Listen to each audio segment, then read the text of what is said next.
Pembacaan Alkitab tanggal 26 Maret tahun 2023, hari ke-85. Yehezkiel pasal 37.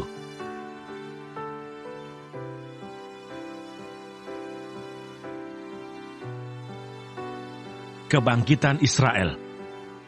Lalu kekuasaan Tuhan meliputi aku, dan Ia membawa aku keluar dengan perantaraan Roh-Nya dan menempatkan aku di tengah-tengah lembah, dan lembah ini penuh dengan tulang-tulang. Ia membawa aku melihat tulang-tulang itu berkeliling-keliling, dan sungguh amat banyak bertaburan di lembah itu. Lihat, tulang-tulang itu amat kering. Lalu Ia berfirman kepadaku, "Hai anak manusia, dapatkah tulang-tulang ini dihidupkan kembali?" Aku menjawab, "Ya Tuhan Allah, Engkaulah yang mengetahui." Lalu firman-Nya kepadaku, "Bernubuatlah mengenai tulang-tulang ini dan katakanlah kepadanya, hai tulang-tulang yang kering, dengarlah firman Tuhan. Beginilah firman Tuhan Allah kepada tulang-tulang ini. Aku memberi nafas hidup di dalammu, supaya kamu hidup kembali. Aku akan memberi urat-urat padamu, dan menumbuhkan daging padamu. Aku akan menutupi kamu dengan kulit, dan memberikan kamu nafas hidup, supaya kamu hidup kembali, dan kamu akan mengetahui bahwa Akulah Tuhan." Lalu aku bernubuat seperti diperintahkan kepada aku. Dan segera sesudah aku bernubuat, kedengaranlah suara. Sungguh, suatu suara berderak-derak, dan tulang-tulang itu bertemu satu sama lain. Sedang aku mengamat-ngamatinya, lihat, urat-urat ada, dan daging tumbuh padanya. Kemudian kulit menutupinya, tetapi mereka belum bernafas. Maka firman-Nya kepadaku, "Bernubuatlah kepada nafas hidup itu, bernubuatlah hai anak manusia, dan katakanlah kepada nafas hidup itu, beginilah firman Tuhan Allah, hai nafas hidup, datanglah dari keempat penjuru angin, dan berembuslah ke dalam orang-orang yang terbunuh ini, supaya mereka hidup kembali." Lalu aku bernubuat seperti diperintahkannya kepadaku, dan nafas hidup itu masuk di dalam mereka, sehingga mereka hidup kembali. Mereka menjejakkan kakinya, suatu tentara yang sangat besar. Firman-Nya kepadaku, "Hai anak manusia, tulang-tulang ini adalah seluruh kaum Israel. Sungguh, mereka sendiri mengatakan, tulang-tulang kami sudah menjadi kering, dan pengharapan kami sudah lenyap, kami sudah hilang. Oleh sebab itu bernubuatlah dan katakan kepada mereka, beginilah firman Tuhan Allah, sungguh, Aku membuka kubur-kuburmu dan membangkitkan kamu, hai umatku, dari dalamnya. Dan aku akan membawa kamu ke tanah Israel. Dan kamu akan mengetahui bahwa Akulah Tuhan, pada saat aku membuka kubur-kuburmu dan membangkitkan kamu, hai umatku, dari dalamnya. Aku akan memberikan Roh-Ku ke dalammu, sehingga kamu hidup kembali, dan aku akan membiarkan kamu tinggal di tanahmu. Dan kamu akan mengetahui bahwa Aku Tuhan yang mengatakannya dan membuatnya. Demikianlah firman Tuhan.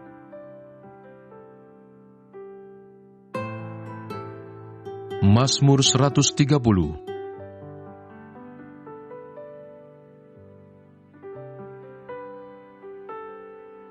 Seruan dari dalam kesusahan. Nyanyian ziarah. Dari jurang yang dalam aku berseru kepadamu, ya Tuhan. Tuhan, dengarkanlah suaraku. Biarlah telingamu menaruh perhatian kepada suara permohonanku.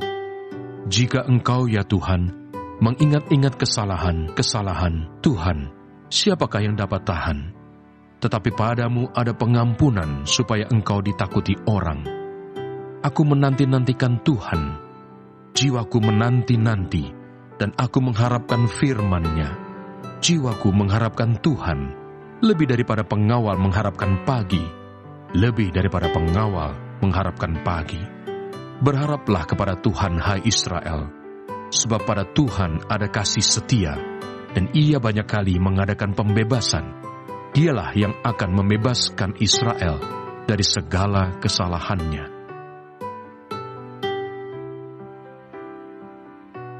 Roma pasal 8.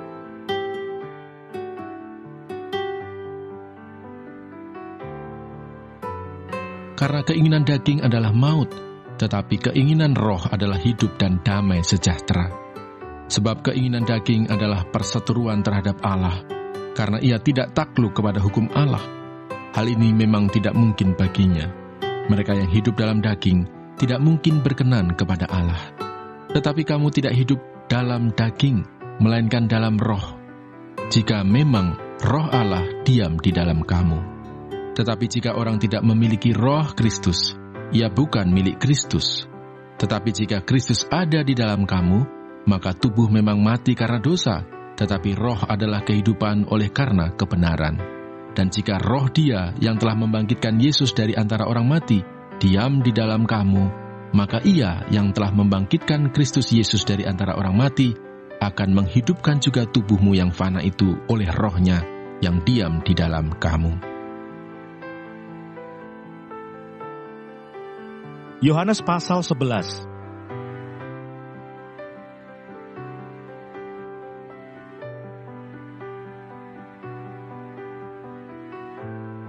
Lazarus dibangkitkan.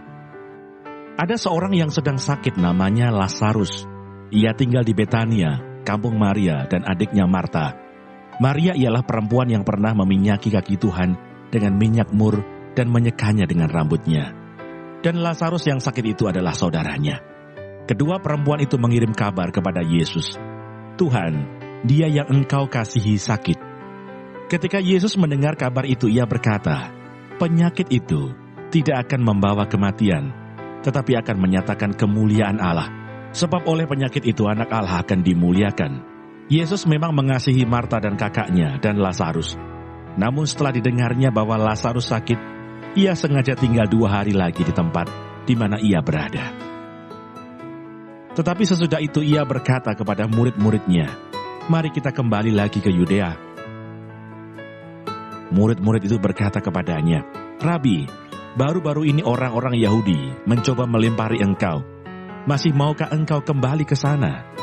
Jawab Yesus, "Bukankah ada 12 jam dalam satu hari? Siapa yang berjalan pada siang hari, kakinya tidak terantuk, karena ia melihat terang dunia ini. Tetapi jikalau seorang berjalan pada malam hari, kakinya terantuk, karena terang tidak ada di dalam dirinya." Demikianlah perkataannya, dan sesudah itu ia berkata kepada mereka, "Lazarus saudara kita telah tertidur, tetapi aku pergi ke sana untuk membangunkan dia dari tidurnya." Maka kata murid-murid itu kepadanya, "Tuhan, jikalau ia tertidur, ia akan sembuh." Tetapi maksud Yesus ialah tertidur dalam arti mati, sedangkan sangka mereka, Yesus berkata tentang tertidur dalam arti biasa. Karena itu Yesus berkata dengan terus terang, "Lazarus sudah mati, tetapi syukurlah aku tidak hadir pada waktu itu. Sebab demikian lebih baik bagimu, supaya kamu dapat belajar percaya. Marilah kita pergi sekarang kepadanya." Lalu Thomas, yang disebut Didimus, berkata kepada teman-temannya, yaitu murid-murid yang lain, "Marilah kita pergi juga untuk mati bersama-sama dengan dia." Maka ketika Yesus tiba, didapatinya Lazarus telah 4 hari berbaring di dalam kubur. Betania terletak dekat Yerusalem, kira-kira 2 mil jauhnya.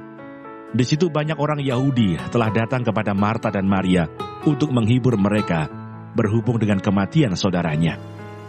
Ketika Marta mendengar bahwa Yesus datang, ia pergi mendapatkannya, tetapi Maria tinggal di rumah. Maka kata Marta kepada Yesus, "Tuhan, sekiranya Engkau ada di sini, saudaraku pasti tidak mati. Tetapi sekarang pun aku tahu bahwa Allah akan memberikan kepadamu segala sesuatu yang engkau minta kepadanya." Kata Yesus kepada Marta, "Saudaramu akan bangkit." Kata Marta kepadanya, "Aku tahu bahwa ia akan bangkit pada waktu orang-orang bangkit pada akhir zaman." Jawab Yesus, "Akulah kebangkitan dan hidup. Barang siapa percaya kepadaku, ia akan hidup walaupun ia sudah mati. Dan setiap orang yang hidup dan yang percaya kepadaku, tidak akan mati selama-lamanya. Percayakah engkau akan hal ini?" Jawab Marta, "Ya Tuhan, aku percaya bahwa Engkaulah Mesias anak Allah, Dia yang akan datang ke dalam dunia." Dan sesudah berkata demikian, ia pergi memanggil saudaranya Maria dan berbisik kepadanya, "Guru ada di sana dan ia memanggil engkau." Mendengar itu Maria segera bangkit, lalu pergi mendapatkan Yesus.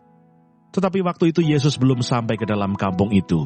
Ia masih berada di tempat Marta menjumpai dia. Ketika orang-orang Yahudi yang bersama-sama dengan Maria di rumah itu untuk menghiburnya, melihat bahwa Maria segera bangkit dan pergi keluar, mereka mengikutinya karena mereka menyangka bahwa ia pergi ke kubur untuk meratap di situ. Setibanya Maria di tempat Yesus berada dan melihat dia, tersungkurlah ia di depan kakinya dan berkata kepadanya, "Tuhan, sekiranya Engkau ada di sini, saudaraku pasti tidak mati." Ketika Yesus melihat Maria menangis dan juga orang-orang Yahudi yang datang bersama-sama dia, maka masih gula hatinya. Ia sangat terharu dan berkata, "Di manakah dia kamu baringkan?" Jawab mereka, "Tuhan, marilah dan lihatlah." Maka menangislah Yesus. Kata orang-orang Yahudi, "Lihatlah betapa kasihnya kepadanya."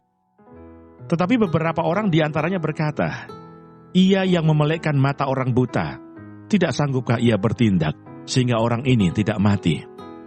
Maka masih gula pula hati Yesus, lalu ia pergi ke kubur itu. Kubur itu adalah sebuah gua yang ditutup dengan batu. Kata Yesus, "Angkat batu itu." Marta, saudara orang yang meninggal itu berkata kepadanya, "Tuhan, ia sudah berbau, sebab sudah 4 hari ia mati." Jawab Yesus, "Bukankah sudah kukatakan kepadamu, jikalau engkau percaya, engkau akan melihat kemuliaan Allah?" Maka mereka mengangkat batu itu. Lalu Yesus menengadah ke atas dan berkata, "Bapa, aku mengucap syukur kepadamu, karena engkau telah mendengarkan aku. Aku tahu bahwa engkau selalu mendengarkan aku. Tetapi oleh karena orang banyak yang berdiri di sini mengelilingi aku mengatakannya supaya mereka percaya bahwa engkaulah yang telah mengutus aku." Dan sesudah berkata demikian, berserulah ia dengan suara keras, "Lazarus, marilah keluar." Orang yang telah mati itu datang keluar. Kaki dan tangannya masih terikat dengan kain kapan, dan mukanya tertutup dengan kain peluh. Kata Yesus kepada mereka, "Bukalah kain-kain itu dan biarkan ia pergi."